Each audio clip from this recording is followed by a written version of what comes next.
Hi Andrew, lovely to meet you up at the range the other day and begin working on your game. Just a quick recap as promised on the key areas covered during your session.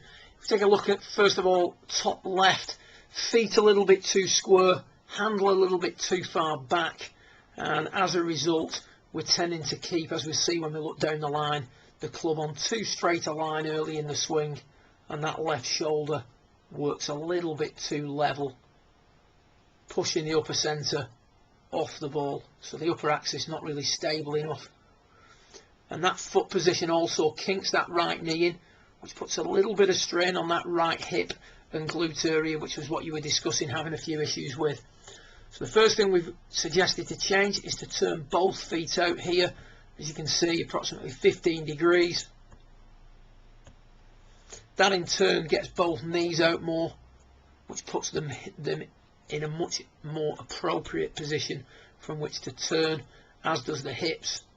So the knock-on effect here is that the hips can turn more freely. We've also got the handle further forward, and we've suggested that you introduce a move in the takeaway. So you're going to initiate the takeaway by moving the left shoulder down.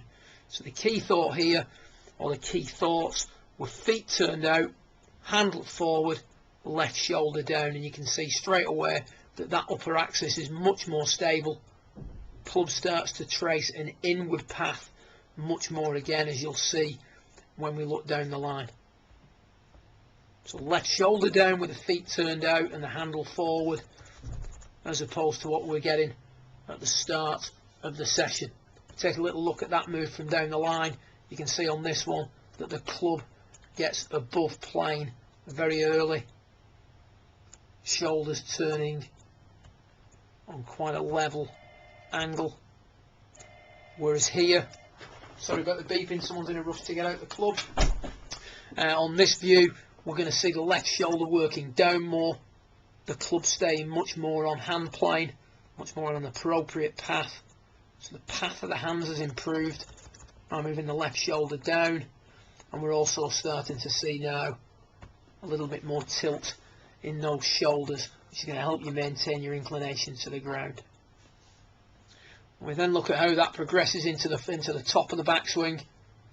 Here we can see we've got quite a move off the ball, a lot of tilt away from the target.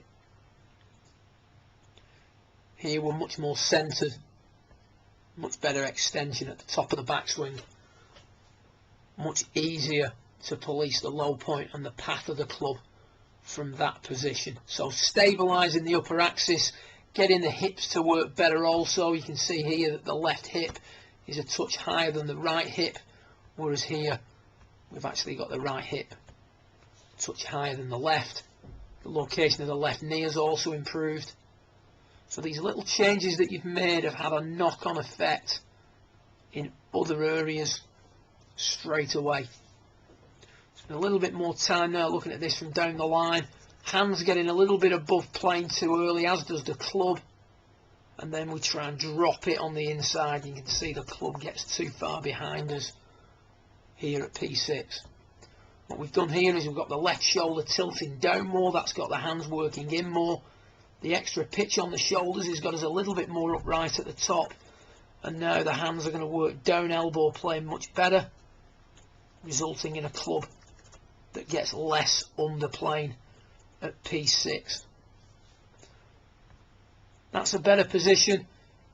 Here we work really hard to pull left as we come through, whereas on this one there, because the handle's further forward, we can extend nicely, hit out at the golf ball for a little bit longer, and if we look into the finish, there's already a sign here that the downswing is starting to change a little bit in regards to the amount of linear movement we have.